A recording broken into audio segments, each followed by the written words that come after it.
Today I'm talking with author, podcast host and creator of the YouTube channel Adventures Through the Mind, James W. Jesso.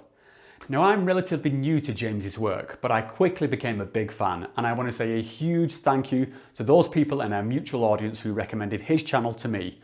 Now like me, James has a big interest in the community aspect of the psychedelic community, and that's something that we explore here amongst many other topics, and some of it gets pretty deep. He's a very stimulating guy to have a conversation with, and I think the reason I liked it so much is that he's very genuine and self-reflective, so it's like being on a real-time journey with his stream of thought, or at least that's how I perceived it. Now I find this quite fascinating because I tend to be very overly analytical and I'm always trying to think 10 steps ahead, but talking to James really made me focus on the present, and it was surprising how easily we got into some of these conversations. I did notice in myself that there were a few places during this chat where I became a little bit hyperactive and scatterbrained, which creates a bit of a weird contrast with James's very chilled and more contemplative approach. I think it's because I was about to go on vacation just as we recorded this, so my mind was in 20 different places at once, but I really enjoyed talking with him and I hope to do so again at some point. I'll leave the usual links below to James's website and to his YouTube channel, Adventures Through the Mind. I would definitely recommend it. And without any further ado, I bring you James W. Jesso. All set then, Chief? Yeah. Not sure.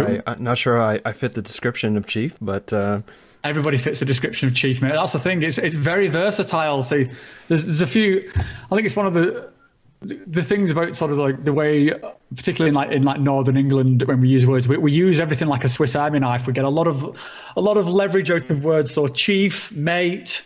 A lot of different applications of the same word. So everyone's a chief. It's a bonding thing, mate. So okay, well, we'll take it as a all right. We're honor. Bonding. Yeah, I heard you talk about this a little bit with Tom on your podcast with him about the versatility of mate. Well, I mean, it is. Yeah, that's a super good example because you can sort of even. In England, that can even get used threateningly, you know what I mean? People are starting to have had a few too many drinks. It's now listen, mate, can your shit. I don't think I need to tell you this though, because I've been watching a few of your blogs and I see you spent some time in England and sort of, so I guess you've hung around with a few of these. You must have picked up a few of the colloquialisms and stuff. Yeah, well, I mean, I've what's the word I'm looking for? I've frolicked through England a handful of times, but I spent some substantial enough time to change my verbiage when I lived in Australia. I was also taking quite a number of psychedelics at the time, so cool.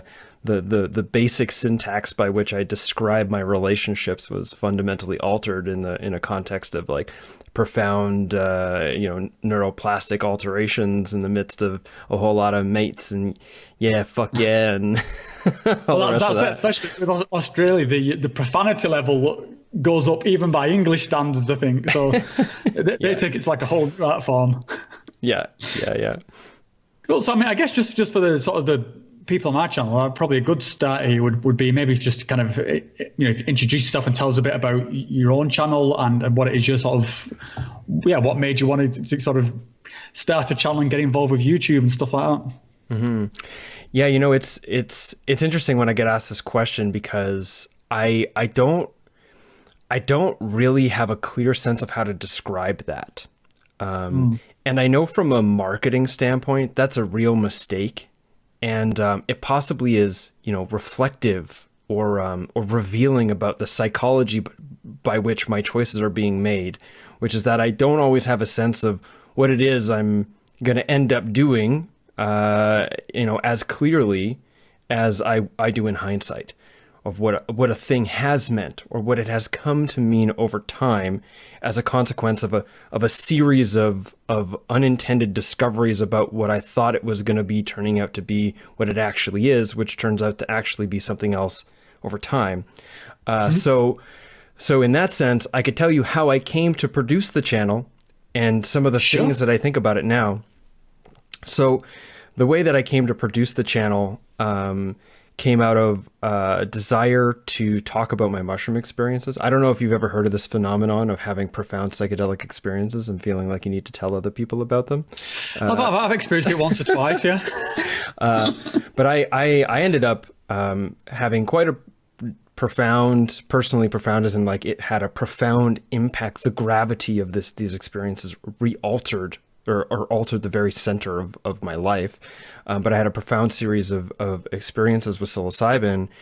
And one of those experiences sort of encouraged me, or another way I put it is the mushrooms told me I should write a book about my experiences. So I started writing about it. I was getting a lot of positive feedback from my community about its value. And it was coming into a cultural landscape that lacked the type of perspective that my book was offering from what's publicly available in the sort of like in the common space, or in the intellectual commons of the psychedelic culture, that is approachable and accessible from the anywhere, everywhere. And I wanted to bring that forth. And so in that, I kind of, I was inspired by Terence McKenna and his ability to travel around, and two things. One, his ability to have a career based off writing a couple of books and then doing a lot of talks, and also his premise of find the others. And my sort of sense that what I was doing was hoping to, engender a certain quality of discourse in the culture that I hadn't seen, like I said, readily accessible en masse. And this was, the book was released in 2013. I began writing it in 2011, which is far from, the psychedelic mainstreaming that we would consider as commonplace now. Of course, mushrooms, but there was no, of course, mushrooms in the public discourse, 10 years ago. This is new. Or it's certainly much more so now than it was then. And that I thought I could utilize the book as a way of, like, as an anchoring point. I could use the books and talks as a way of going into a place and inviting a bunch of people to talk about a thing that otherwise they wouldn't be talking about. Otherwise that they wouldn't be sharing with each other because of a number of issues or stigma, fear of, law enforcement, whatever else. Or just not really having a language to talk about their experience, bring them into a centralized space, and then around sort of the artifact of my thinking, which was the book, and the artifact of my thinking, which would be the sort of impact from both a conceptual and also a sort of a social level of people being in the space listening to the talk. I could create cultural spaces for discussion to be had, for people to find the others, essentially. And so I began utilizing the book to do that. It wasn't entirely altruistic. I wanted to be a writer. I wanted to be successful as a writer. I wanted that to be my full-time gig. I wanted to pay for my life, as in like, I wanted to have the thing that I did, the what do you do that for the world, be the same thing that I do to bring forth my ability to eat and pay the rent and all the rest. So it wasn't entirely altruistic, but at the time I thought it was maybe more altruistic than it was in hindsight. And that evolved over time. It evolved eventually to a place I was like, okay, now I continue to do that, but that's already now a totally established thing. Psychedelic societies and meetup groups and all the rest. And I thought maybe I could help. The next sort of expression of that might be creating a digital place for it to come in, ongoing conversations. And I wanted that from what could I just drop into the culture and sort of like seed into the culture to see what grows. There's a lot of things that I put in there that in hindsight, I'm like, yeah, that was a really great point in my thinking, but I have since grown out of certain ways of thinking about stuff, talking about stuff.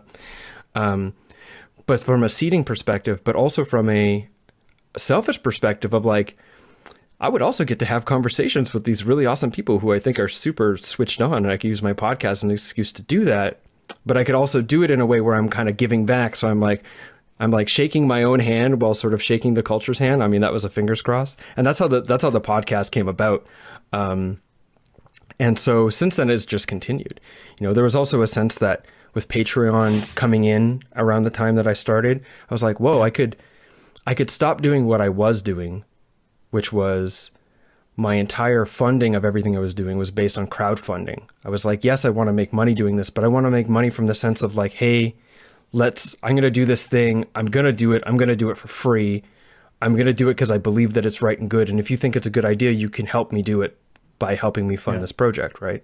And that sort of, Patreon became sort of the next logical step in a crowdfunding mentality when I wanted to make my livelihood producing things for free that are supported by a larger community of people, rather than, say, trying to build up my numbers so that I could rely on advertising funding or product sales or whatever.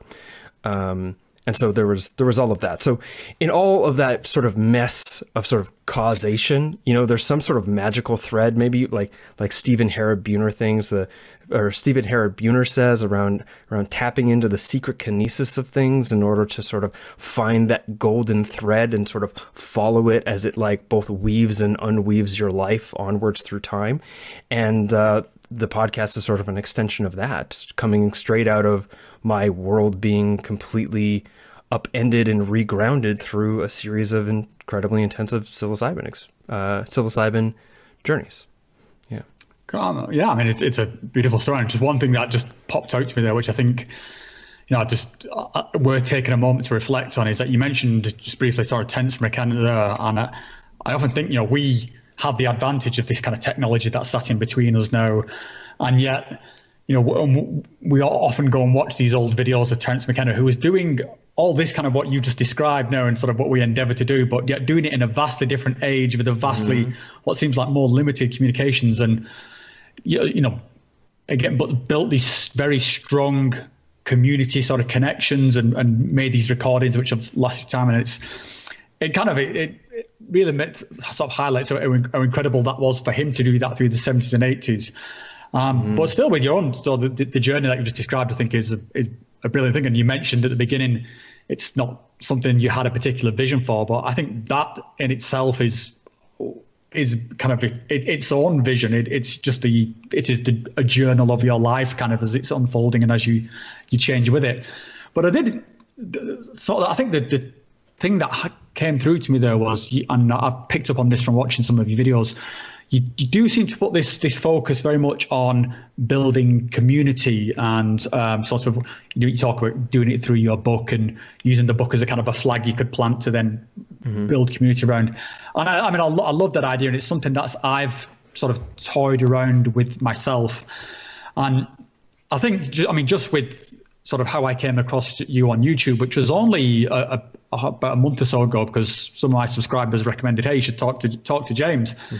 And so I kind of went out and I looked at some of his stuff. I was like, oh, right, well, why I'm only just finding out about this guy? So I really like his position, seemed very grounded and rational. And I think it's a sign of our times that, it used to be like when I was a kid and you watched TV and you knew who the voices were for like politics or for comedy and stuff like that. But now that we're in this kind of the age that we're in, then there's kind of like people like you or I, and when I'm not getting too grandiose here, we have relatively small-ish, community platforms. But we can almost be like sort of ships in the night at some point, and where, previously had these big Terence McKennas and stuff like that. So the communities that form around sort of, again, people like you or I is now kind of much smaller. We're now in these kind of micro pockets as opposed to these sort of bigger things. And I just wanted to get your feel on that, like how, because we talk about a psychedelic community or a community of like consciousness and stuff like that. But I think part of the age we're in is that these communities are these quite small things. And I kind of, like yourself, I've got an ambition to sort of, do something to bring people together and sort of build this community and build connections. But then, it seems like that's a sort of a harder thing to accomplish in the sort of current age. And I also wonder, is that a good thing or a bad thing? Is it good to have these little micro communities, or it's sort of, or I don't know, is like the time of older media better, of sort of one big figurehead to sort of rule them all kind of thing? So do you have any sort of thoughts on the sort of dispersation of or the how figures like sort of you or I fit into this sort of kind of the current communications ecology? Yeah, I'm having thoughts now. I'm not sure if I had any planned in advance. I'm sorry, man. No. This is good. It's rich. I mean, obviously, building echo chambers of like micro pockets, sort of cult-like ideological thinking that sort of reinforces itself as a, like in no small part by its sort of like uniqueness or superiority to the everyone else's perspective is not helpful. And of course, us having that, is a consequence of the technologies, or at least the way the algorithms we have that are forwarding how we're connected on those technologies are sort of like creating those connections or encouraging those connections.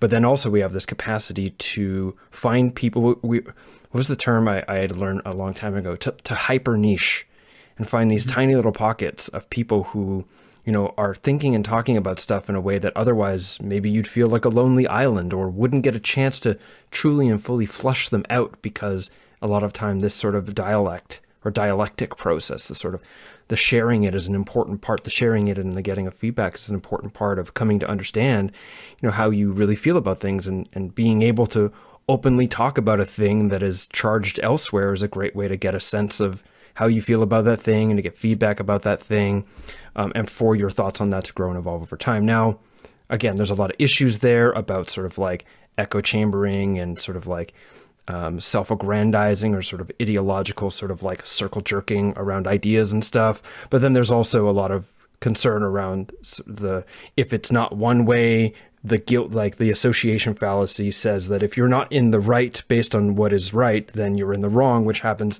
just as much in the mainstream as it does in these micro pockets. So I'm trying to keep a balanced approach as I'm thinking about it.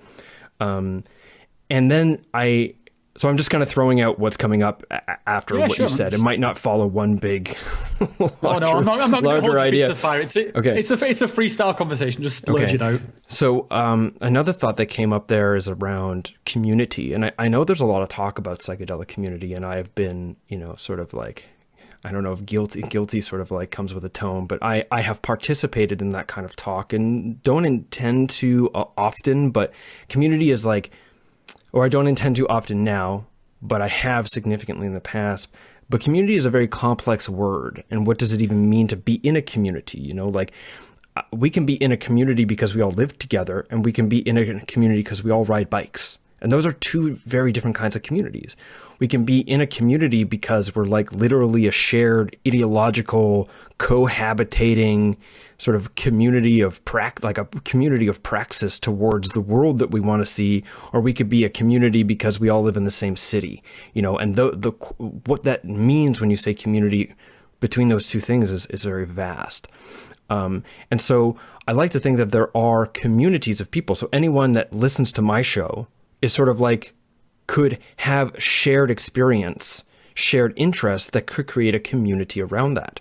Just like anyone that would listen to your show, and then they could overlap, and then you could build a community, which is a system of connections, or like a larger system of connections of shared interest, purpose, activities, etc., of the people who like both of our shows at the same time. Sure. Okay. And so I see that's there, and I think it's valuable. For me, I try to create a community type space for people who are interested in the things I'm talking about in my show, to talk about those things. The subreddit, for example. I mean, subreddit, I think, is a lot like subreddit or Discord is a lot better place to build digital community than somewhere like YouTube, although a digital community can arise. There's a lot of sort of like random X factor on YouTube that often ends up becoming very polarized and not the type of sort of good faith discussions that I think a community should be founded upon if they're going to be an actual community based on ideas and lifestyle practices. And I think that's positive, and I think that's, and I want to have that. And I want to have that not as a leader of the community, but as a person who's just putting stuff into that space and letting other people take care of it, and then tending to the sort of places in which that community happens. Like I'll delete posts where people are just trying to sell drugs through Instagram because they found out that I have a drug page, right? So I'm just kind of helping to keep that kind of stuff out. But otherwise, and I'll periodically engage, but I'm not trying to lead a community here. I'm not trying to necessarily lead anything. I think of it more in the sense of like, other than trying to lead the entrepreneurial businessness that is my podcast. I sort of lead that in co-creation to what interests me and what seems like relevant details, and then sort of what the larger culture is sort of talking about and speaking about. But I like to differentiate culture from community, and that I see what I'm doing is I'm trying to seed into the culture, not to lead the culture, but to sort of introduce certain things into the mix. And then there will be pockets in that culture, but there's these, these little artifacts of conversation, artifacts of thinking that people can lean into, learn as a consequence of being inspired by, discuss on, critique, comment, whatever.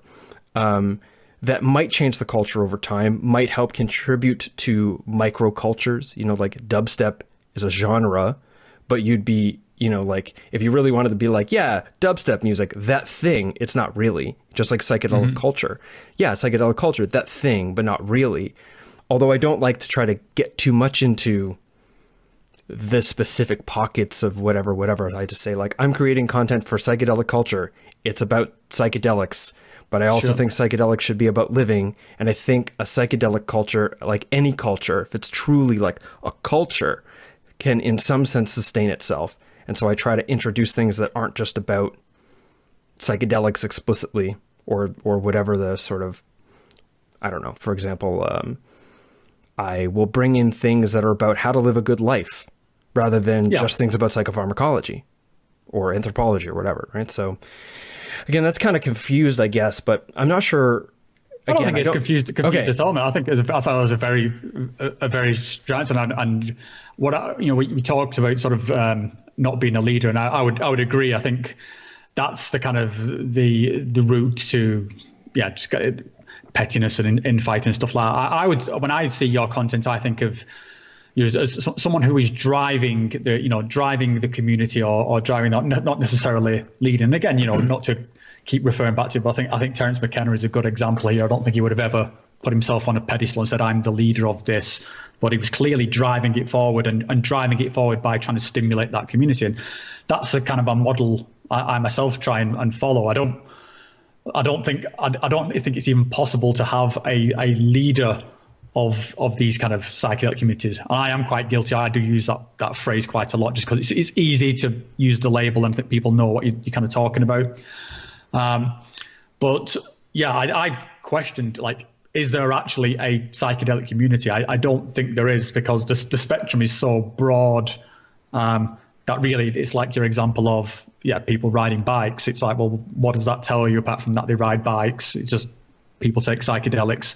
But on this hand, you've got people who are doing it purely for hedonistic reasons, and on this hand, you've got people who are doing it because they're for the very far out sort of spiritual reasons and everything in between. So yeah, is it really a community? I don't know, but I think what we can do is definitely drive those conversations and drive ideas into the mix and let the ideas themselves kind of play out, and the ideas will sort of work out which is good or which is bad in terms of just how well those ideas are represented. And again, that's why I kind of really like your content, because I thought it was very rational and grounded and still reverent of the beauty and the sort of the transcendence of these experiences. And it's a kind of, I don't know, it's a thing with pretty much all conversations. I always think that those voices in the middle are the ones which are the most needed, but they never quite get the volume of the extremes. But still, I think what you're doing is really cool. And obviously, I think I'd like to get into some of those sort of more extreme sort of viewpoints later on.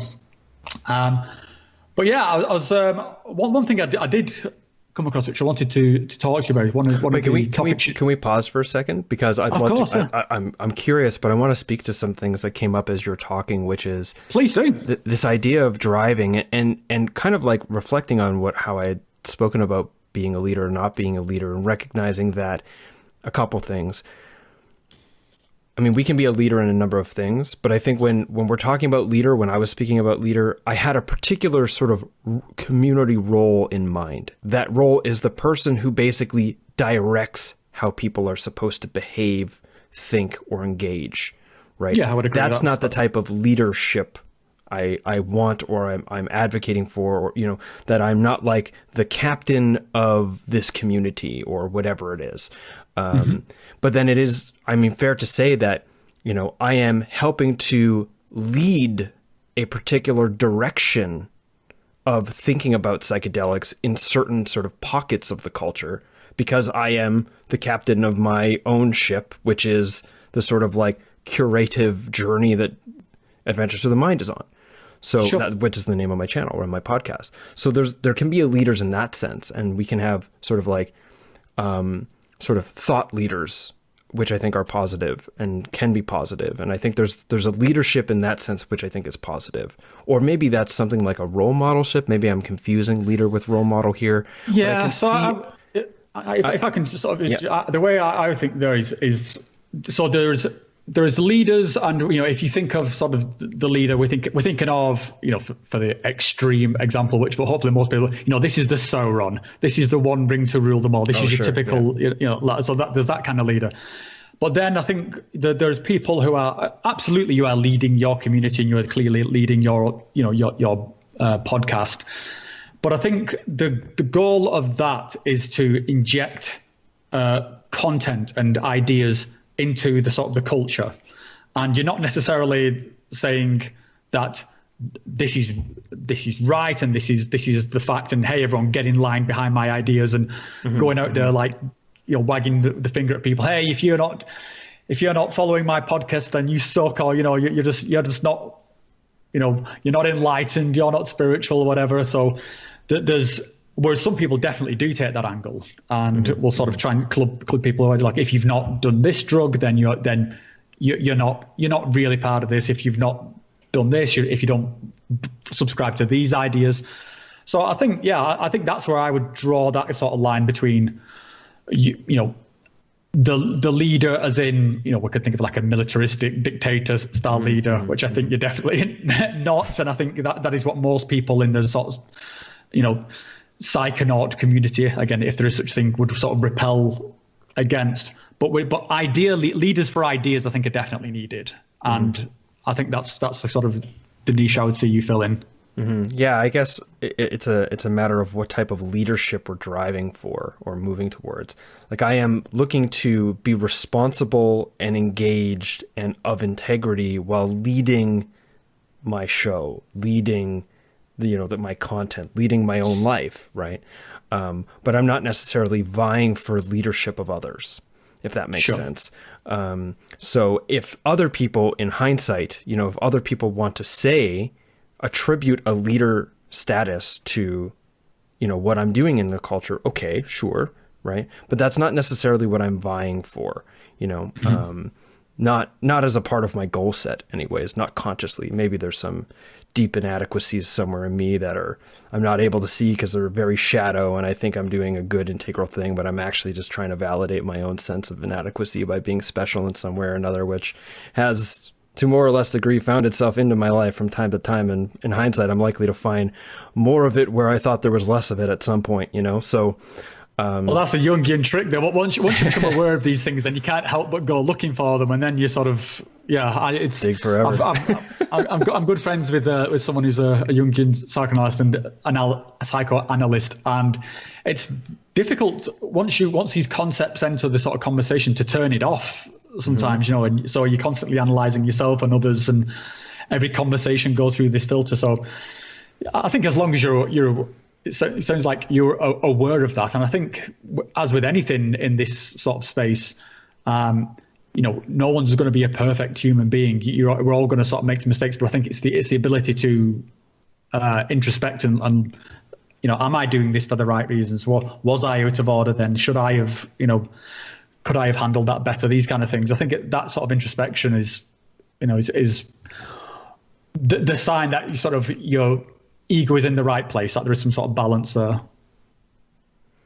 Great. Yeah, you're right. I am in the right place. There's no ego here. But well, there is, but it might be balanced. I'm just teasing. So something else that I thought about, and I don't want to pull you off of your intended, you know, interview curation here. Let's take this all right off the rails. It's always better. Is I'm thinking about psychedelic culture, And even thinking about how I've characterized it and wondering about that now in a way that's kind of different based in the context of this conversation, like context, our psychedelic experiences are context mediated, but so are our revelations in their aftermath in some sense. And that context being the larger context of life in which our journeys happen and are integrated, but also the context ideologically, socially, culturally, in which the sort of conversations and processes by which we come to understand things are nested as well. So in the context of this conversation, I'm thinking about psychedelic culture and my thoughts on, the value of psychedelic culture as a self-sustained thing. And I think maybe more so, I'm realizing it's something like people are going to have psychedelic experiences and it's going to offer them a lot. A lot of that stuff perhaps is not going to make any bloody sense whatsoever. And some of it's going to make a lot of sense and maybe not, and maybe so. But when someone has a psychedelic experience and they're trying to make sense of it, they're going to go looking for others who have had those experiences. And the sum total of lifestyle ideas, even aesthetics, whatever, the sum total of how all people who have taken psychedelics have put into the discourse and the understanding of what psychedelics are would be the culture of psychedelics, and that there'll be micro pockets and whatever. So, sure. And that, some cultures, some cultures are cultures unto themselves that include psychedelics, but psychedelic culture is basically the entire sort of wash of things that do with and deal with psychedelics. And my thoughts on psychedelic culture from this is in the West mindset, not psychedelic culture as in like Shipibo is the psychedelic culture, something like that. And I'm kind of coming to this, I'm talking this out, so I'm on the edge of my thinking here. Go for it. It's a beautiful thing to watch. Keep going. Thanks. And that I feel excited and inspired and curious about how to get to a place wherein psychedelic culture as a larger cultural space that people who have had psychedelic experiences can step into, can find tools, strategies, perspectives, and ways in which they can understand how to apply the most meaningful elements of their psychedelic experiences into the life that they're living, outside of the psychedelic culture in particular, right? The shared sort of interest in psychedelics, participation, et cetera, which is another thing that kind of taps into community. Because although again, I'm interested in building the type of community around my show that I mentioned, I'm not really interested, nor am I increasingly convinced that psychedelic culture or psychedelic communities are going to be like the answer or the truth, the sustained thing that will bring about the whatever grand mythical narrative, grand redemptive narrative of, the collapsing human civilization, whatever. Well, can I just drill down a bit there? So when you say psychedelic communities, are you thinking of physical communities there?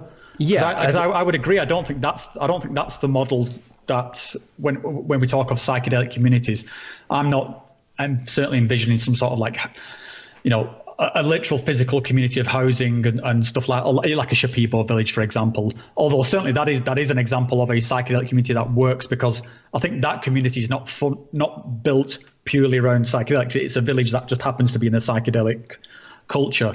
So I don't think that's the way of, hey, I do psychedelics, you do psychedelics. Let's build a food hall and we'll look after each other's kids and stuff like that. But I think that the thing you mentioned earlier around sort of was some kind of space, again, not necessarily a physical space, but somewhere where you can put out sort of the tools and the space for people to just feel safe and come and, interacting with it in whatever way about their own psychedelic experiences.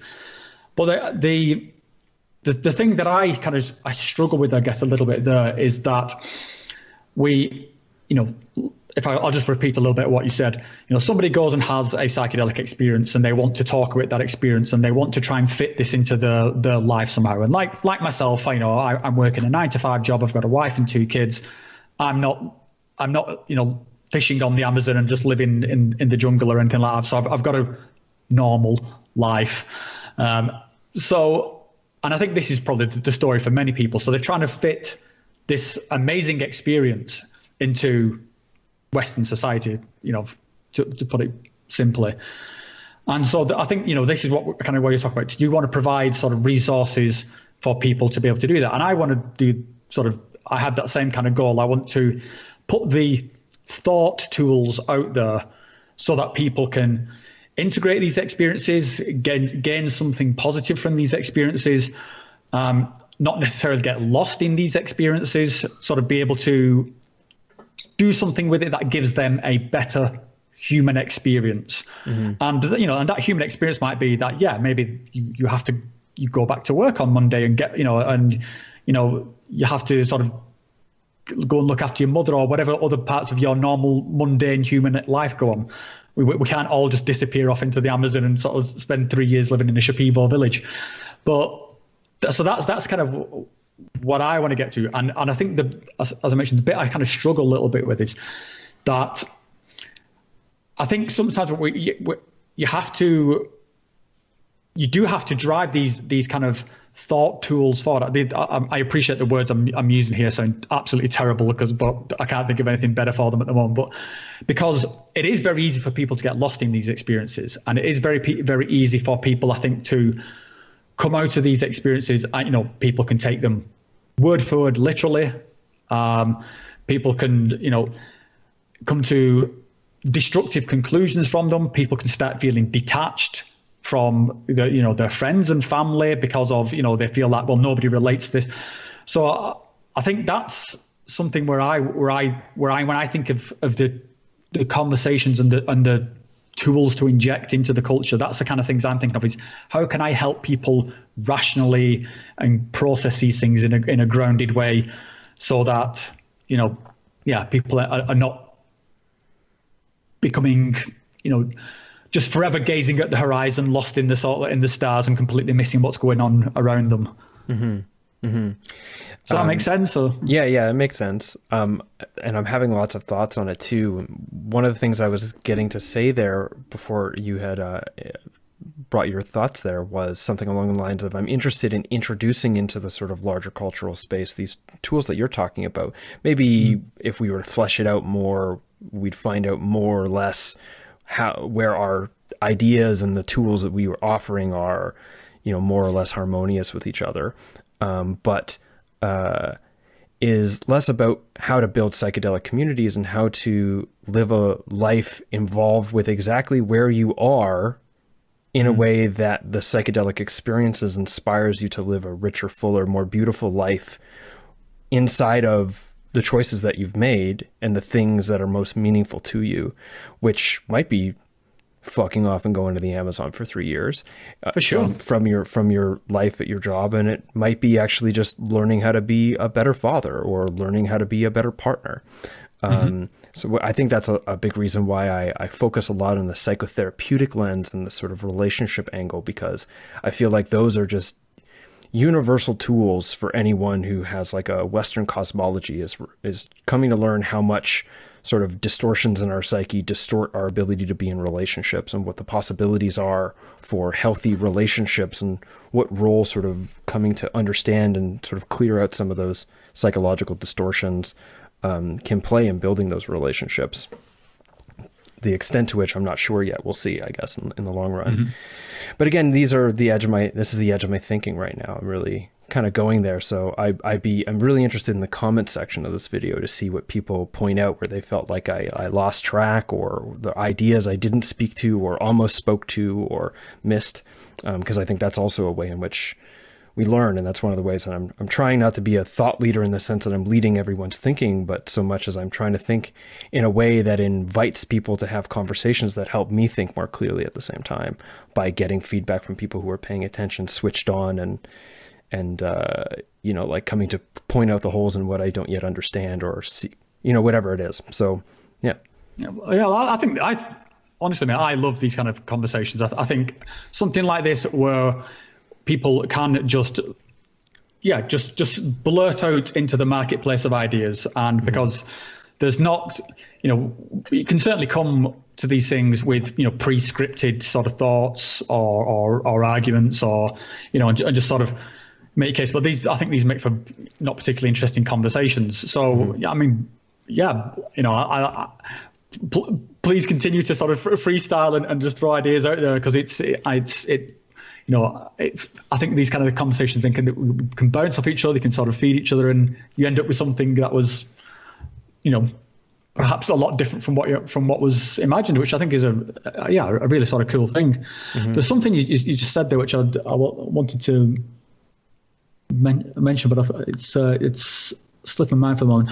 But just to go back, I mean, in terms of the person disappearing off into the Amazon, I wasn't meaning to be dismissive of somebody who makes those choices. Mm-hmm. I think my kind of perspective is that you whatever happens within these kind of experiences, or even not even necessarily within the sort of psychedelic experience, just within life in general, really, I think you should be kind of using it to, be in service to your own experience as a human being. If you're, whatever experience that you have, whether it's the sort of, the people you hang around with, or the psychedelic experiences or whatever that you're having, it's use it in some kind of positive way.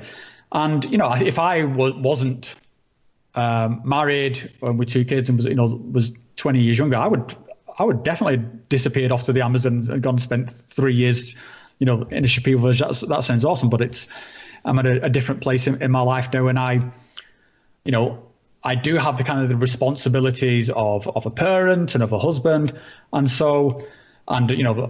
I am living in the sort of the Western world and all the sort of the pressures of just what's going on around me. So that's how I look to these experiences, is like, how can I use these to work through some of my shit, to sort of cut through my own nonsense, to sort of try and be a good father, try and be a good husband, trying to get the best out of my situation. So yeah, I mean, that would be the sort of the message I tend to try and give to anybody is use these things to make the best of your human experience, because I think this is what is kind of most important, is your experience as a human being. And if that sucks for whatever reason, then, and maybe you can get some insight into how to change it, then I think that's the useful thing to get out of it, rather than sort of getting lost in the psychedelic fireworks or something like that.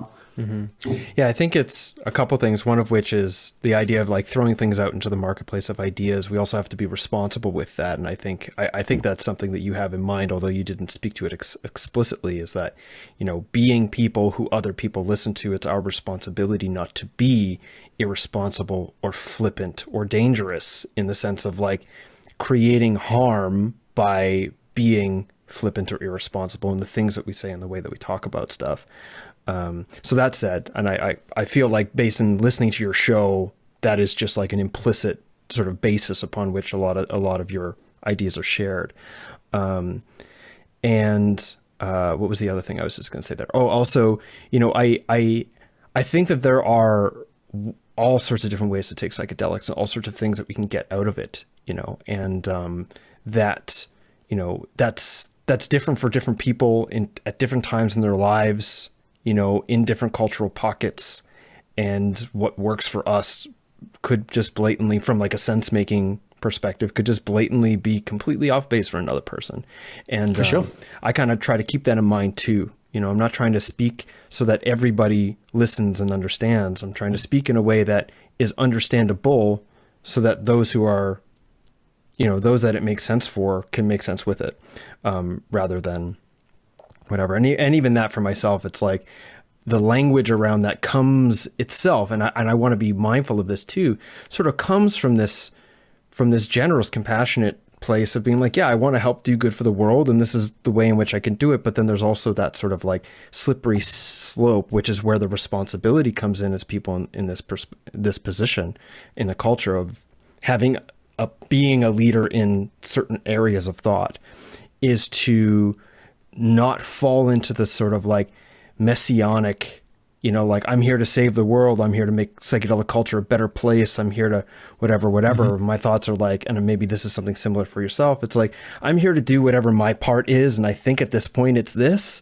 but I'm not sure yet, but this is about as much as I understand it to be. So I'm going to keep doing it like this until I learn otherwise. And hopefully I do more good than harm in the long run, because that's what I believe I'm supposed to be doing insofar as my tiny little role in something way larger than myself, which is not a covert way of saying my really important place inside of the big thing, if that makes sense. So kind of just putting a call to that, and sort of making sure that that's kept in mind as we're talking, and then as I'm thinking, I guess.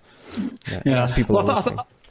I think the thing that I would try and sort of steer around there is that are you sort of, and again, it's definitely not a perfect sort of line, but are you giving someone sort of, are you enabling their agency and their ability to sort of take, giving them tools to sort of to navigate their own experience, or are you sort of telling them what to think? And I think that's the thing I repel against again is the sort of the Sauron figure of, no, this is it, this is the answer, do this or else you're doing it wrong. And where I would sort of lead to like, no, hey guys, have some agency, apply some sort of, critical thinking. I mean, I often try and state like I'm no leader. I'm just someone offering an opinion into this kind of marketplace of ideas. And I think that's where I sort of draw the line. But yeah, I mean, there are clearly people who are giving very sort of definitive instruction on what is right and what is wrong within this space. And it ties into, you mentioned a little bit around sort of people pursuing different sort of psychedelic experiences and different things. And one of the things sort of that I've come across is that with these kind of figures who do this, then typically there will be some sort of extreme or some sort of benchmark which it will set where unless you have done this, then you are not sort of qualified. And I'm going to stop dancing around the subject now and so I'll link this to sort of someone who we've both mutually talked about before, which is, and I don't want to wail on the guy at all, but he is. Are you going to say Leo Gura? No shit. But I was watching the video that you did where it was yourself and one of your friends who you would. Chad, yeah. And again, I don't want to wail on Leo too much, but I think there was something you described in that video, which I think was a really good way of summing up some of the more dangerous aspects here. And it was this concept of a challenge that you described, whereby it's like, I'm going to do something extreme. In Leo's case, it was 30 days of 5-MeO DMT, and then not just 5-MeO DMT, 30 days of 5-MeO DMT in a bathtub alone. That was the degree to which it was not only extreme, but Chad and I both agreed was dangerous from a accidental promotion, or inadvertent promotion of the process. But sorry, please. No, I would absolutely agree with that part was dangerous, but I don't think the bathtub part was part of the challenge. It's certainly not the challenge that I've seen Leo's followers push out. They will always say, well, have you done 30 days of 5 minutes? The bathtub bit gets kind of left in the background. And I think for good reason, because the bathtub thing got a little bit weirder when he started talking about setting up his laptop. And so it became less of something he could use as a challenge part. But certainly this concept of, I did this extreme piece of drug use, you've not, so therefore you're not qualified to have an opinion. And that only works on the basis that we all agree that his thing is like the best thing ever, and not everything else is kind of pales in comparison. Whereas I hear you talk a lot about mushrooms and that these are very influential in your development. I've spent quite a bit of time in South America with doing sort of ayahuasca, and that's been very instrumental in my development. So I really dislike this kind of pissing contest mentality that people have got to sort of outdo each other through these things, because I don't think that's not where the I think where the real insight is. I can certainly respect sort of like say what like Leo did there with this 30 days of 5-MeO is a very, sort of courageous sort of psychonaut thing to do. I'm not necessarily sure it's a productive thing to do, but I can certainly. Well, also his ability to render it in a as a story that is moving and seemingly, apt in a lot of ways in describing his experience. Also something that's like, I really respect his ability to storytell that experience. His communication skills are superb, yeah. But I actually think his communication skills are outpaced by his introspection skills. I think his ability to weave a narrative is superb. His ability to consistently apply that to himself, and to sort of, because I mean, his narrative is always changing. It's always that he's always leveling up through these different awakenings, and he'll discover something new that resets all the previous stuff. And I mean, which is fine if I think if from the perspective of if I'm on a journey and here's my subjective experience, that's absolutely fine. But then when you're at each stop, as you lay down the law and say, hey, no, this is the absolute truth of the universe, everyone get in line, or or you're just an idiot, then I think it gets a little bit sort of problematic.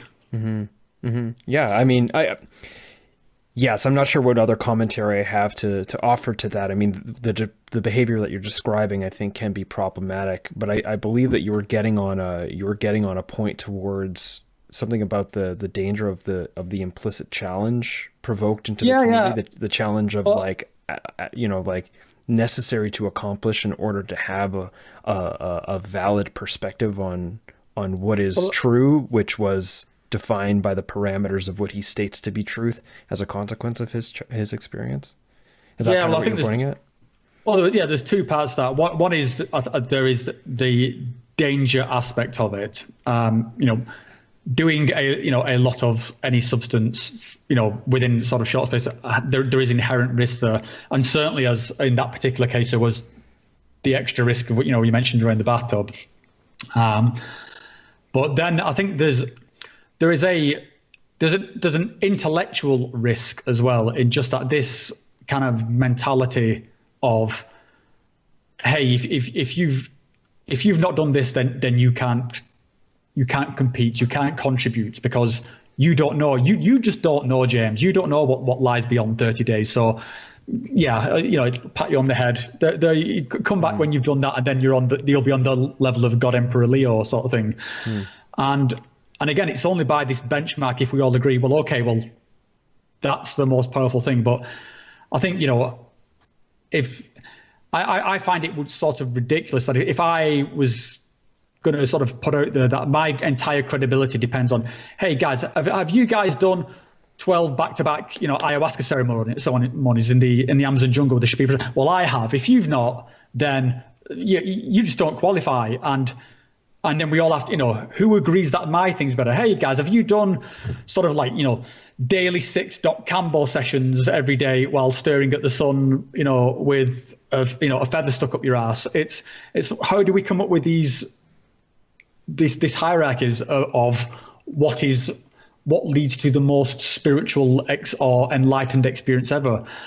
And I think it completely belittles the experience itself, because again, you don't need to do something so extreme to have a very profound spiritual moment, or whatever you want to call it, awakening or whatever. I really don't like that term, but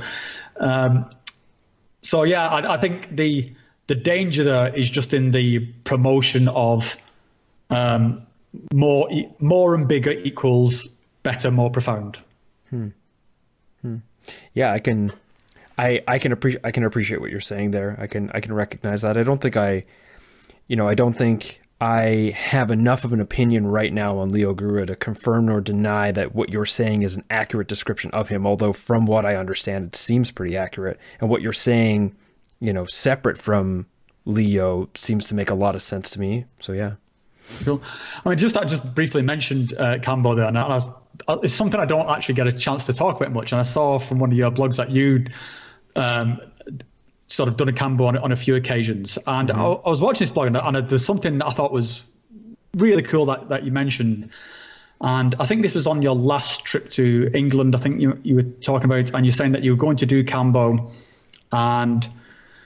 or I might have this sort of story a little bit mixed up, but you did it, and then it did kind of what it's supposed to do, in that it's this kind of, healing of your spirit, and it took away some of the heartbreak that you're feeling from the ending of a relationship, and you felt that that was something you wanted to hold on to a little bit. And I was watching that, and I just thought, what a sort of a beautiful recognition of just these human experiences, because I think what a lot of what people are looking for is, to put it into soundbite mode, reduce all suffering. People want to get rid of all suffering, and they want to do this by becoming enlightened, and they have this kind of, everyone's looking for the quick fix to sort of the spiritual problems.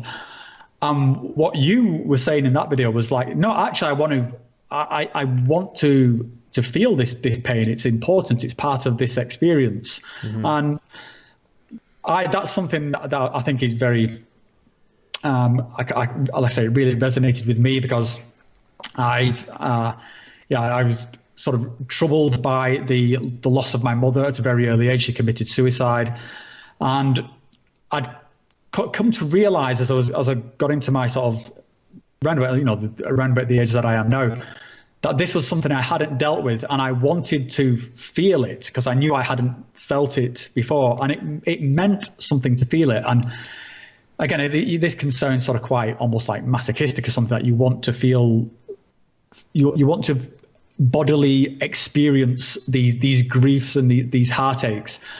And I was having a conversation with someone the other day where they were talking about becoming enlightened to never have to feel these things again. Like, why would you want to feel, these pains? And I was like, well, what if my daughter died? Like if my daughter was just knocked over its side, how could you not feel that? How could you not want to feel that? So I just wondered if you could sort of, I don't know if you elaborate on that, or if you had any sort of further thoughts on this kind of, this idea of embodying your feelings versus the, I guess like the kind of the head in the sand, or the idea of enlightenment to just wash it away to all to happy land. Well, I want to preface, and I probably should have said this before, although maybe it was implied, that I don't think that I have the absolute answer to these things. They're very complex and they're very contextual, but some ideas that I have will be as followed. One of the things that came up as you were just talking about that, and interestingly enough, instead of doing the thing that I had meant to do, which was reading a little bit of Stephen Buhner's ensouling language to inspire my feeling sense before I dipped into the writing process, I ended up just sort of like on my email, mistake, and then seeing that my Google One account was almost done. Oh, I should update that. One thing led to the next, to less. But then I spent quite a bit of time flipping through my pictures, and this is coming around, pictures of my last trip to Thailand.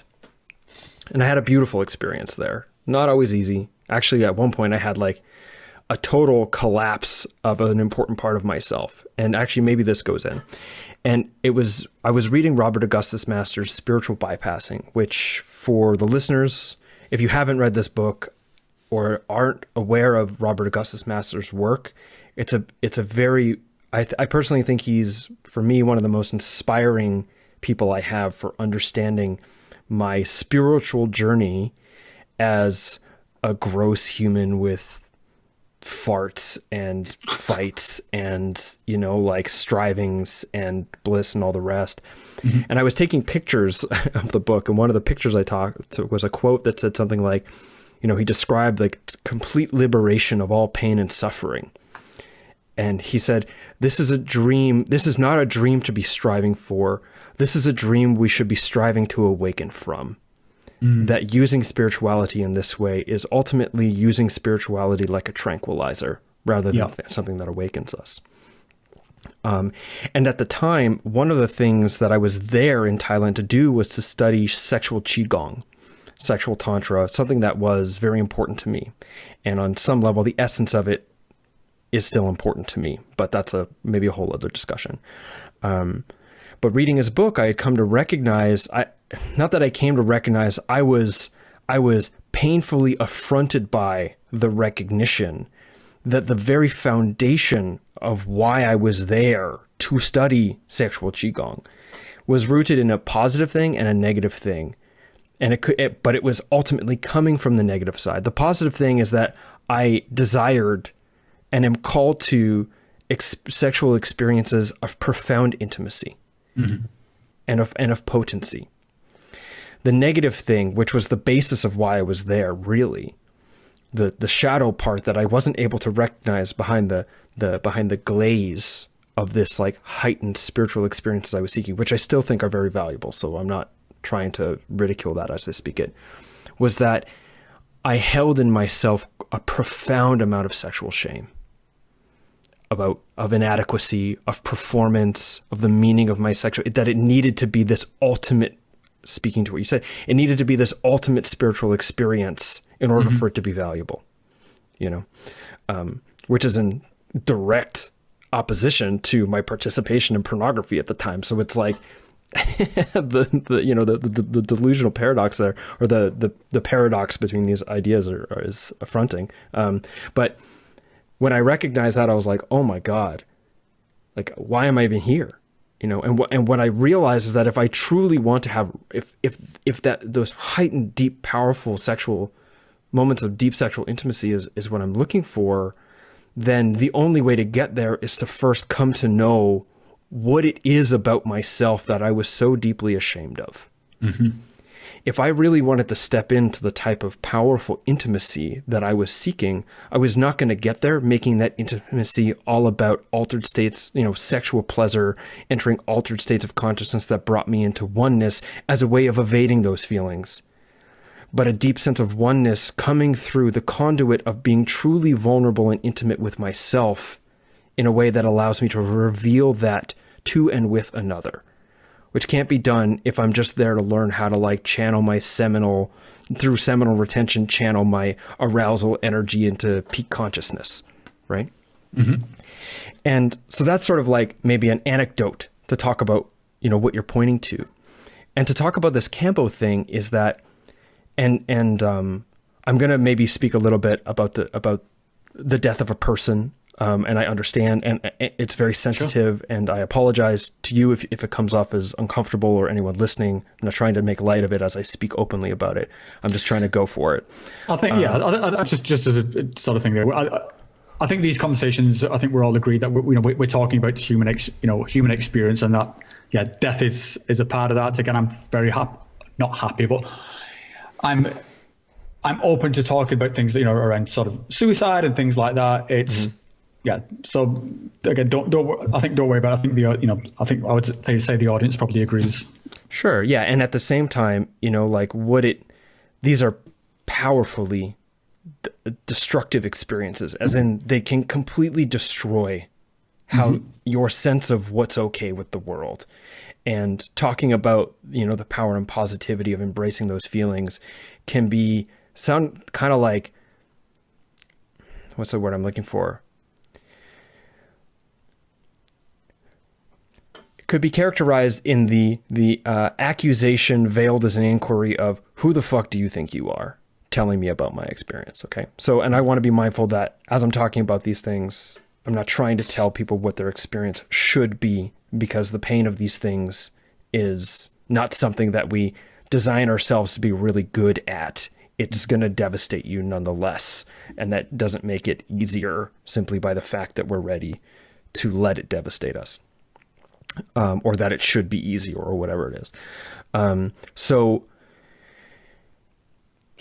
connected with this whole description I just had about the sexual guilt and the seekings of basically spiritual reasons to evade it, or spiritual scaffolding by which I can sort of hide these feelings from myself, is the recognition that, these difficult experiences that we have, especially experiences of loss. Francis Weller says that, and he's a writer on grief. He wrote a book called The Wild Edge of Sorrow. He talks about being an apprentice of grief, or an apprentice of sorrow. Sorry, apprentice of grief is a different person. An apprentice of sorrow. And that when loss enters our life, when these moments of profound sorrow enter our life, our grieving process is the process by which we reorient ourselves around the gravity of those experiences. Mm-hmm. Okay. And if we aren't able to, excuse me, I just burped and I totally just walked away from it. If we're not able to let those things in a way that allows us to properly grieve them, then in what way are we orienting around them? So if I have the loss of a person in my life, and the way in which I orient around my grief from that is, based in the premise of how grief is understood in the Western world, which is that it is, the loss is an event and the grieving process is a linear process of more grief to less grief. And the sooner and the better, the more effectively you get to less grief, the healthier you are, mm-hmm. right? That if I engage it in this way, that the less I'm suffering, the less sorrow I'm in, the better. But what is the meaning of that person's life? What is truly the meaning of how you cared for that person if the response to that, the manner in which you reorient your life around their loss, is to be as far away from the pain of their absence as possible? Yeah. Because after a person's gone, the only presence they have in your life, or a significant presence that they have in your life is the degree to which you're able to recognize their absence. So if the absence is so painful that I make that pain go away, and so I no longer think about it, then what presence is that person having in my life? Yeah. Right? And also at the same time, we can't be expected to just like white knuckle that kind of thing. It's not easy, and it's not necessarily to the benefit of just, I don't know, to have your entire life decimated and everything fall apart. That, that isn't necessarily what serves you either. I don't know what the answers are to these things, but ultimately it's something like a deep, rich, and full life is not one that is ultimately positive in that everything feels good. I think the deep, rich, and full life is something that is born out of encountering the whole gambit of the felt experience of being alive. And that those depths of despair and pain are as much a part of that as the happiness process. And from a getting away from our pain, we're getting away from the things that we root our life in. Yeah. I know this seems weird, but again, a Robert Augustus Masters thing, if you have a tree and you say like the positive experiences are like the branches and the negative experience are like the roots, if we're not really feeling in to where life hurts, one end is we're not really going to be able to blossom really big because we don't have the nutrient factor. And the other thing is when a storm comes, that tree's coming down.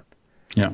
Right. And so, I kind of feel like now reflecting on how I've entered into this, I wasn't clear in what I wanted to say, and maybe it's clear for the people listening. But another thing that comes up is around something Stephen Jenkinson talks about, another person that I listen to quite a bit. I get a lot of sort of like feeling as though he is a place of wisdom for me to try to sense make life. And he talks about, grief being that grieving is a way of loving that which has slipped from view. Is that fair to say? I think it's a beautiful statement, yeah. And that loving is a way of grieving that which has yet to. The degree to which we love a thing is the degree to which we will grieve it once it's gone. And if we aren't willing to let ourselves feel the grief, then by what value do we continue to hold the love of that thing now that it's gone? And that thing can be a person, that thing can be your youth. You mentioned 20 years ago, you'd be off doing the thing. So I imagine you're in your, mid to late 30s at least, I assume, mid-40s, yeah. There you go.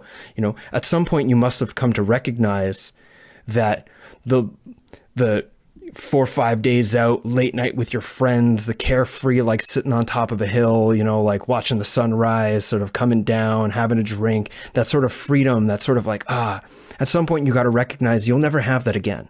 Yeah. You know, and that's a place of grief. And if you're not willing to welcome that in, then what value are you able to then place in the next phase of your life, even if you are no longer allowed to allow yourself to feel the impact of the things you once loved being absent? You know, and I don't know if this is clear, but I feel like if we want to truly navigate a rich and beautiful full life with each other, we need to be willing and familiar with how to be with our suffering and pain in a way that doesn't seek to vanquish it first, because the manners in which we usually seek to vanquish it first are actions and strategies that usually end up creating more harm in the process for ourselves and for those around us. And also, there's a certain point in which we need some sort of help in grappling with that in a way that doesn't ultimately create more grief and pain. You know, at some point it makes sense to take some Cambo to try to get your feet back underneath you. And sometimes it makes sense to drink some ayahuasca or eat some mushrooms and really feel all that you're, despite your best effort, really unable to feel. And yeah, so for whatever that long sort of diatribe was, I hope people find something of value out of it. Well, let me just tell you, I found something of value in it. So, and I'd just like to sort of, just to unpack a few things there. And so, I mean, first of all, I mean, that was a very beautiful diatribe. It really struck a chord with me.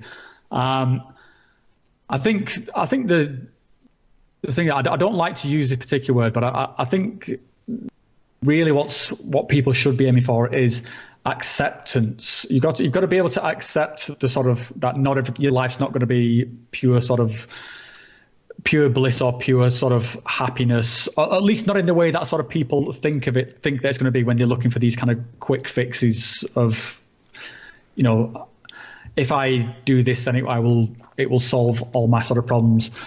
And as just in the description you use of grief, then I'll just inject sort of an anecdote of my own experience, which is, as I said, my mother killed herself when I was sort of 3 years old, and the reorienting that I had to do there to sort of get through it, which I obviously you're doing this unconsciously because a 3-year-old doesn't have the tools to be able to do this, and so I got to a point in my sort of 20s where I actually felt that I was very mentally sort of strong, because basically I managed to erect sort of emotional firewalls around this nothing thing. could touch you. Yeah. And so, but of course, by doing this, erecting these kind of psychological firewalls, really what you're doing is kind of creating this sort of scar tissue. And at some point, there's going to be a reckoning for this big scar that's now running through the middle of your psychological makeup. And that is exactly what happened. I got to my mid-30s and it just sort of came crashing down, and I realized there was this void in my life which I just had no perception of even how to deal with. I didn't even have a concept of a person there to grieve. It's, you know, for most people have a mother. I don't. The person who you sort of, you know, it's almost it's a given that you know we have two parents. Mine just made a choice not to be there in one of the most gruesome ways possible, and I didn't even have a concept of that person to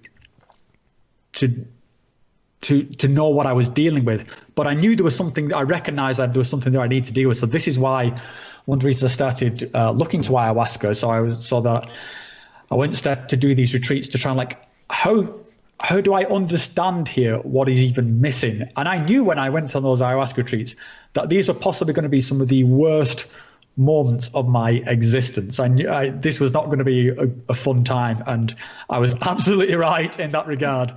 And I think this is a tricky topic to discuss, because again, you know, some people will then say, well, why are you doing that? This is just masochism. Why would you do that? Why do you not just want the the happy thoughts, why don't you just do whatever it takes to again, become enlightened, become awakened, and just have the happy bits. My thought was, no, I want this pain. I want to understand what I've lost. I want to understand this, to grieve, not just to grieve for the loss of a physical person, but to grieve for the love I never got to give that person, and the love, a child wants to give love as much as it wants to receive love. So there was all these kind of complex relationships, which I just walled off, thinking I was like a tough guy. And yeah, it was a very difficult set of lessons to go through, which I'm still going through to this day. This is not something that's resolved and done, and I'm not even sure that this is something I will ever have an end game on. But that's, yeah, and I think you've just articulated it beautifully. I'm now sort of recognizing that I need those roots that you're talking about from that tree, and I think they do make the structure stronger. And the idea I'd like to throw out there into the marketplace of ideas is, yeah, for people not necessarily to be afraid of that sort of that grief and these human things. And I think it's not to be confused with people torturing themselves or inflicting pain on themselves, but I think your human experience is a precious thing. And particularly in the example that you used in the Cambo video, where you're talking about heartbreak, like what does your relationship mean if your heart is not broken at the end of these dark moments when you're feeling your heart in the sort of the pit of your stomach, in your mouth.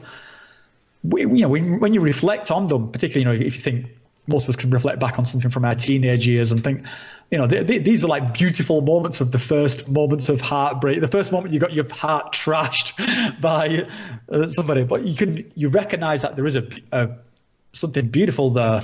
And again, I do find that one quite hard to articulate without sounding, completely masochistic. But I thought you just did a beautiful job of it. So thank you so much for just doing it off the top of your head. That was great. I think there's a couple things, and thank you, for sharing.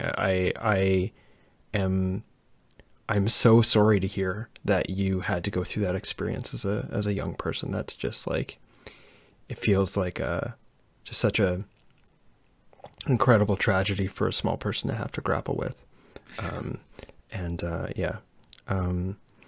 something you said there, a couple things that I think is important to point at, which is like, to the best of my, and I'm wrapped up in this too, I'm trying, I speak with authority, but there's also this implicit, I'm speaking with authority in my tone, but there's a certain degree to which I feel like I think I know, but I don't really entirely know. And I certainly don't necessarily know for you. I mean, the proverbial sure. You. But there's a couple of things there that I grapple with in myself. And one of which is this sort of degree of, again, I think about something Stephen Jenkins said, which is like, you're under no obligation to accept these things. You're under no obligation to be okay with the fact that people you loved died, or that you'll die. And at that moment, you'll say goodbye to not just everyone you've ever known, but everything you've ever known. And the very thing that is your life, you have to say goodbye to. Each of your individual people are saying goodbye to one person, and you're saying goodbye to all of them at once. And that is, you're under no obligation to be okay with that, to accept that as, and the degree to which we will say, oh, we shouldn't be afraid of those things, or we can learn to be not afraid of them. We are learn to just accept them, is like this weird reverse heroism, which is like, instead of entirely avoiding the feelings, we create this strength where we can have the feelings, and there's no reason to be afraid, and there's no reason to, let it take you down. But it's like, there's a pretty goddamn good reason to be afraid. I mean, there's a damn good reason for you to be afraid of those feelings. They fucking hurt. They're likely going to devastate you. There's a reason why you built those walls up. Right. And the reason is social, it's cultural, it's contextual, but it's ultimately because you were not safe to feel those feelings at the time, or at least you didn't feel so. And so feeling those feelings means also having to grapple with the fact that you didn't feel safe, and maybe you don't feel safe now, and that that coming to say, I'm going to do my best to be with what hurts when it hurts, and to learn that, and to learn how to let grief have its way with me, is not a way in which we stand strong. You know, it's a way in which we learn how to let ourselves be wrecked, you know, and that doesn't necessarily, and even saying that, it's like, you know, there's nothing courageous, there doesn't feel like anything fearless or like heroic in me having moments where things are just so intense that I just have to curl up in a ball and just fucking cry, because it's just, sometimes life is just so hard. There's nothing heroic about that. Mm-hmm. That's hard, but it's real, you know? And without that, something's missing. You know, there's a part of yourself, a part of your life, a part of what truly defines the value of the things that you do have, that you still have for now, you know, that can't be accessed if we don't let ourselves feel how fucking hard things can be too, you know? And like I said, the strategies that come up around it ultimately create more harm than just feeling the feelings, you know, assuming we are able to develop the capacity internally and develop the structures interpersonally to be able to feel those feelings with as much sense of safety as possible, which again is no easy task. Yeah. Right. And the thing you mentioned as well around the kind of the perception of the linear flow of these things, like, you know, you start off at 100% grief, and then 4 weeks later you're at 50% grief, and at that point you can go back to work and get back on with your life, and you just get over it. You just get over it in time, and you're fine. And that's just complete bullshit. You know, you can very often, people start off with, you know, a blank slate of not being able to deal with anything, and then, you know, 10 months down the line you're just howling at the gods for, you know, like wanting to just burn the earth because your pain is so strong. So I think our entire models based around how we handle these sort of grief things really need to change, and I've got no idea on what those could be.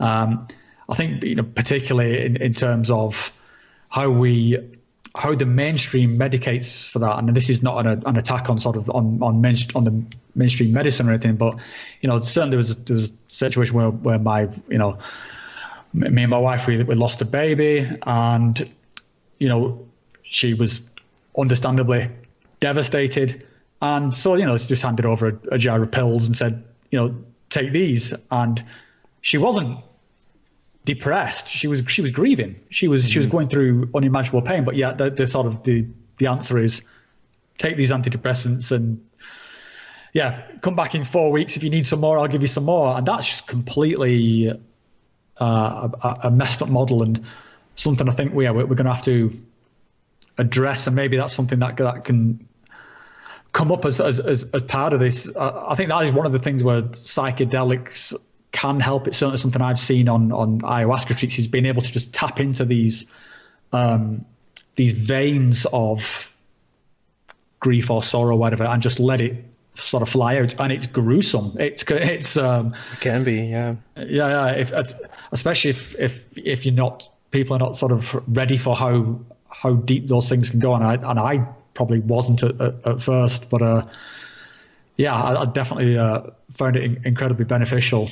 I think I lost my train of thought a bit. Maybe I'll just comment on something there, because sure. I think it's Samur. You can connect with me afterwards, and I can give you a link. You can put this in the comments or the description here. I went to the International Death Symposium in Toronto in 2017, and there was a man talking about this sort of like dysfunctional model that we have of like the ascent from grief, you know, and the actuality of it is that there's chronic grief and acute grief. And once we incur it, like once the loss is there, you know, like this is specifically grappling with the grief of a specific person dying and its aftermath, is that it's not like the further you get away from it, the better you feel and the less grief there is. It's just that the longer we live life, the more we're able to sort of like reorient ourselves back in life with that grief as a part of us. But that doesn't make the grief go away. That he says, he uses the term that we circumambulate the moment of grief for the rest of our lives. Circumambulate is sort of a term that is like a religious circling of a thing. So Muslims, they circumambulate I don't know what it's called, like the big rock. The big stone thing, yeah. Right? Yeah. So that's like a thing. And I think so it's like this almost religious level of circling. The thing that you're circling is something that is sacred, and that around that time every year, and people who experience grief or have experienced the death of a loved one probably notice that there are certain times in the year that it comes back, because you're coming back on the day to which that many years ago someone you deeply loved left this earth, Mm-hmm. and that isn't pathology, and there's also room wherein there is the appropriate use of pharmacological tools of emotional mitigation that could allow people to get their feet underneath them so that they can actually have the capacity within themselves to then start doing what's necessary. Right. Absolutely. Yeah. And so there's a role there, and psychedelics can play a role in that. So can, like benzodiazepines, as long as there's the appropriate context in which people are still helped to deal with stuff. But again, I'm just talking out loud. I don't know what the answers are, but I'm just talking out loud. Of course I'm talking out loud. I'm thinking out loud. I don't know what the answers are. And I'm still coming to understand these things too, but I think about grief as the consequence of deeply loving something. And that I'm lucky in the fact that I haven't experienced the death of one of my parents yet. I've experienced the death of a close friend. I've experienced the death of a few, close but not as close friends. I've been proxy to the death and been with friends during the death of their parents, and around them and saw what they've gone through. And yet I hope, I don't know if hope is the right thing. I feel like it's depressing to think that the death of somebody I love would be something I'd want to get over, And again, I don't want to come off as like the heroic or speaking down. Like everyone has to manage in the way that they, are able to best manage for their lives. But I hope that I want to have relationships with people that are so meaningful and so deep that when they're gone, I'll never be the same again. Mm-hmm. Because they touched my life so much so that their absence leaves an unreconcilable mark on me. And I've said this in a couple podcasts as well about the relationship I have with my partner, and that I want and engage that partnership in a way that it's like complex, but when she is to die, if she dies first, that I'll never be the same again. And I don't want to be, that my heart will be broken and I'll never want it to heal, because the place in which it is broken is the place that holds her, and, yeah, I mean, like now we got onto a whole other thing, but we can think about that in a number of less intense sort of scenarios as well. That letting in the pain of life is the means by which we can sort of, I guess, orient ourselves to, feel the fullness of life when it's good again. Yeah, and I think the example that you mentioned earlier, I think is a really good and probably very understated one. Is I wonder if sort of grief is too strong a word there, but recognizing the transitions through a person's own life as you go from sort of teenager through to sort of young adult, through to the time when you settle down, through to as you sort of you move into sort of your middle ages, your sort of twilight years. I think just recognizing these transitions. Again, you don't really get much of a chance to do this when you're younger, because you're just on too much of an invincibility run of like, yes, I'm just awesome. But certainly I think it's something that happens around my stage. I mean, obviously the term midlife crisis, I think, is there for a reason. People suddenly have this collision of like, whoa, holy shit, like who am I? What am I doing here? How did I get here?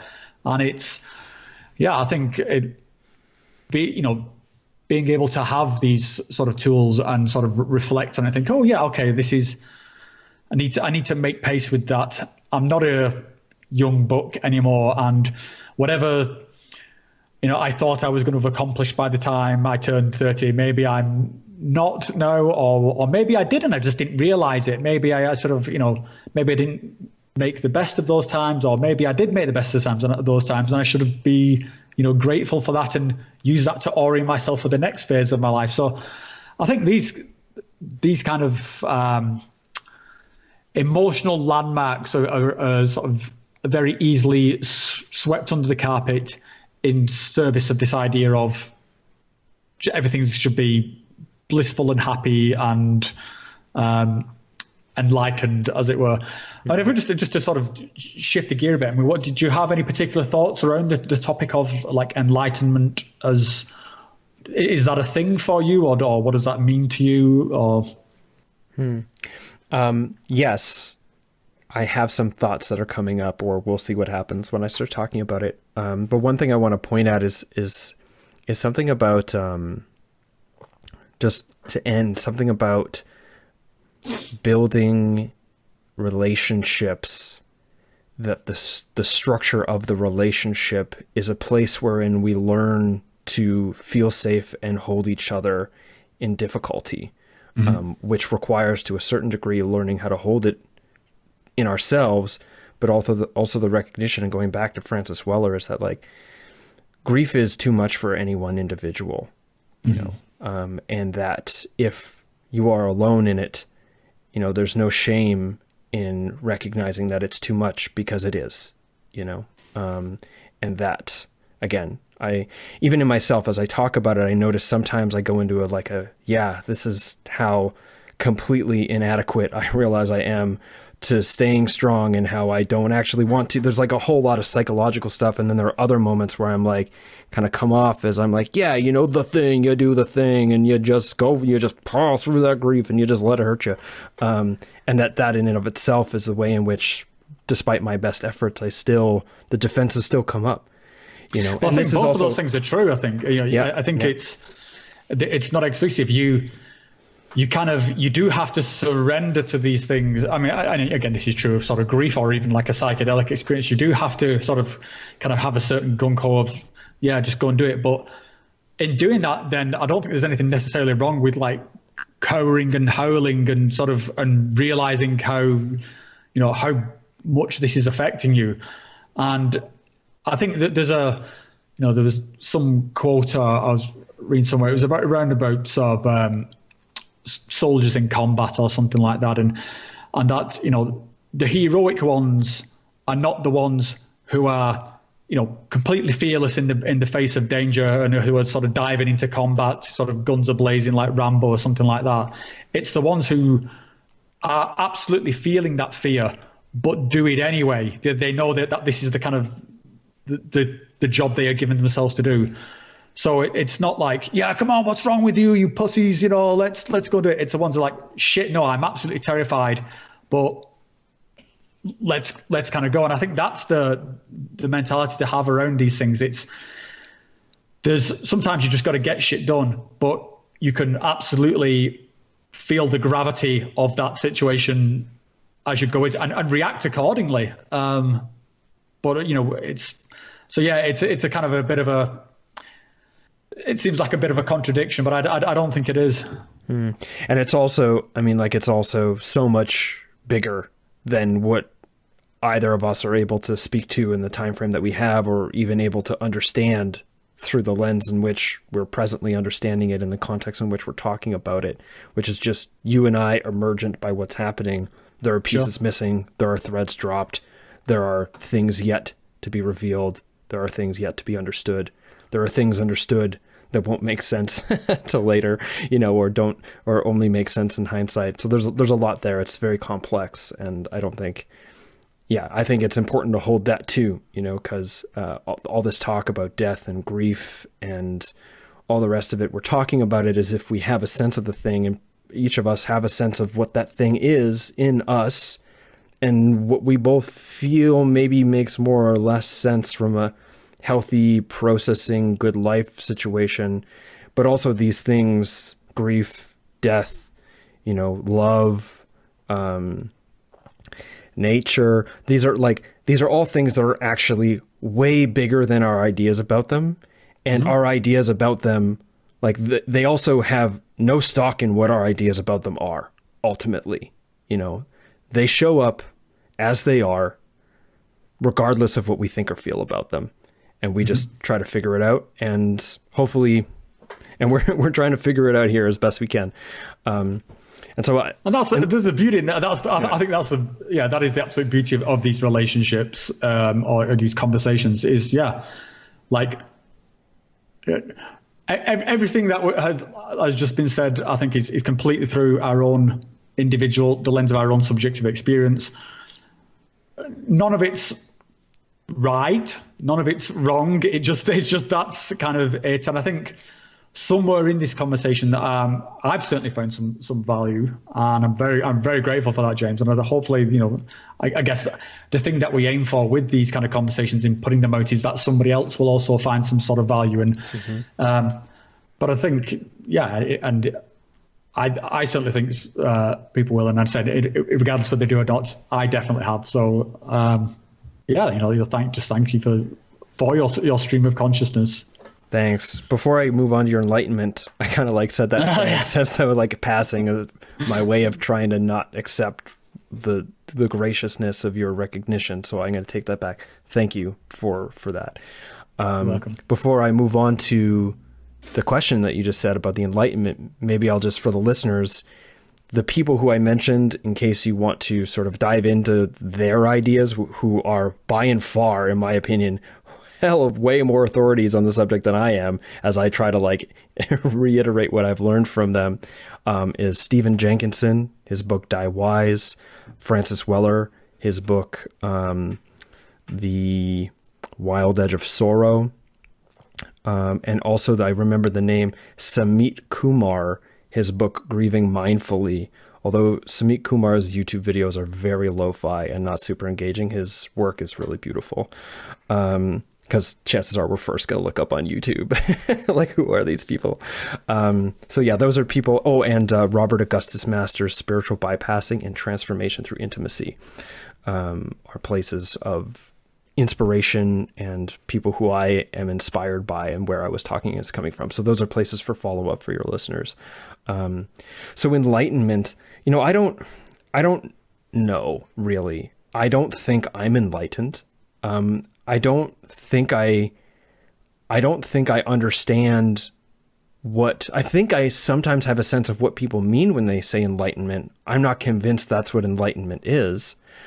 And I think it all depends on the content, the sort of cultural and cultural, ideological / mythological, and I mean myth from the Campbell way of things, not myth as an indirect way of saying fantasy or false or fiction. The context in which we're talking about enlightenment. And I'm not sure where my own thoughts are. I feel like I've had moments of enlightenment where I've been enlightened, as in the light of awareness was brought to aspects of myself and of existence where previously, awareness, it was inaccessible to my conscious awareness. I've had moments in which I felt as though I was profoundly connected with the isness as me, and maybe that is an enlightenment type experience. But I don't think I want to particularly comment on what I think it is or isn't. Although I will say that I found a lot of value in a model of understanding that was put out by a man named Douglas Tatarin. He's a clinical psychologist out of Winnipeg, and his work. Him and his daughter Allie. His daughter Allie took his work and applied it to circling, the circling process. He has a whole thing called the bioemotive framework, and he's reformatted Ken Wilber's four facets of transformation to sort of fit his bioemotive model. And this whole spiral dynamics integral thing is worn in. And if this is a bunch of jargon for people listening, don't worry about it. But the premise he puts out is that like there are 4 facets of human transformation, and only one of them is waking up. Right. And so usually when people talk about enlightenment, you mentioned, Stephen, you mentioned Leo Gura. It's like this waking up thing, this awakening, this sort of like coming to be revealed to the truthness or the isness or the whatever. And that's only one aspect of transformation. Right. That's an important aspect, coming to sort of like wake up to the fact that I am not my thoughts, coming to wake up to the fact that I am not my body. I am not even the recognition that I am not my thoughts or my body or my emotions, and that like I am not even that which I perceive reality to be, So there's like all these layers of the waking up process. Sure. Yeah. Yeah. But that these other facets are as important to consider, which is that there's the waking up, but then there's the cleaning up, growing up. And he calls it looking around, but Wilber calls it showing up, which I think is a little bit more like from a branding perspective, a little bit easier to remember. And he says like the cleaning up process is like, okay, so you wake up, you recognize I am not necessarily what I believe myself to be. Things are not necessarily what I believe them to be. And then the cleaning up is the process by which we then try to figure out where the distortions are in ourselves and resolve those distortions. And those can be emotional distortions, intellectual distortions, physical distortions. Intellectual distortions maybe being like, being unaware of the fact that we're constantly propagating a logical fallacy in the way in which we're understanding a thing.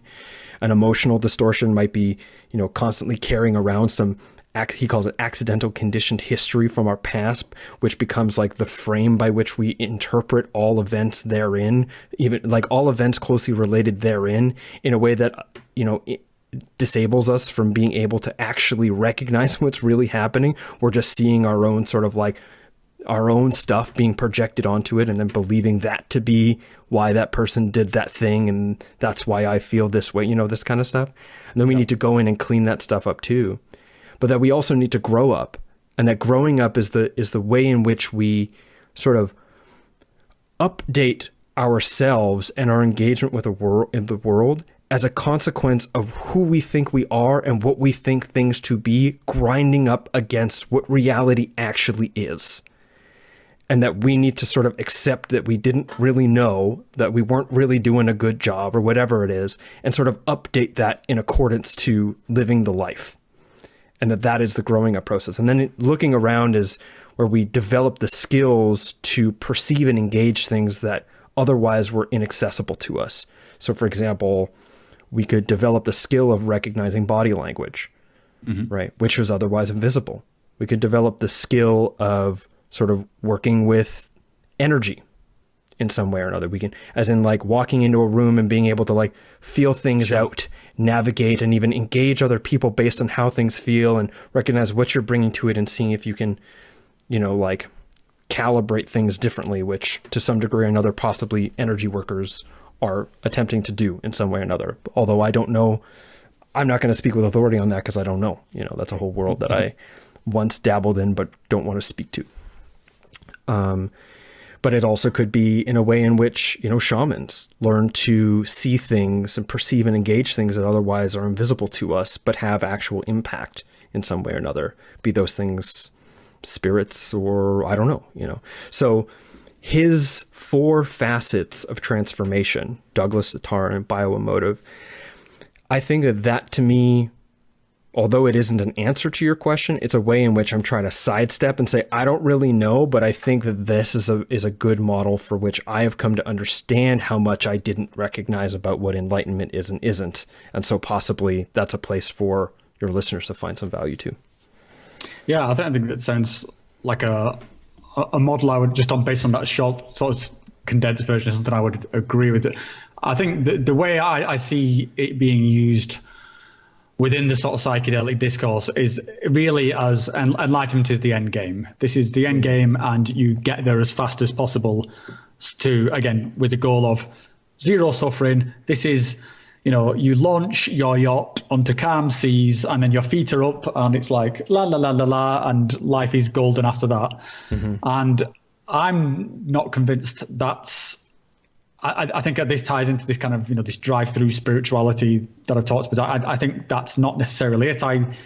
If there is a thing called enlightenment, then I see it as like this ongoing process where I don't think there's ever actually the point where you just put your feet up and okay, that's it, I'm done, no more enlightenment required. So yeah, I see it as it's just a race, a race without an end goalpost. And that, I don't mean to make that sound as though it's something futile or not worth doing. I think it's a cliche, but the journey is is where the magic happens, I think. Mm-hmm. I got a friend who had a sort of a good quote. It was enlightenment is the ongoing process of realizing how stupid you were 2 weeks ago. And I think that's a kind of amusing but reasonable way of capturing the kind of the constant motion of it. So yeah, I think I'll definitely check out that author that you mentioned. It sounds like an interesting take on it.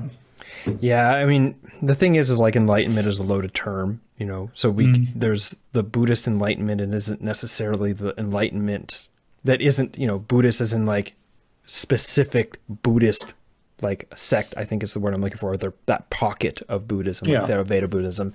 They'll describe what enlightenment is. And as far as they're concerned, that is what it is. And according to Buddhism, that is what it is.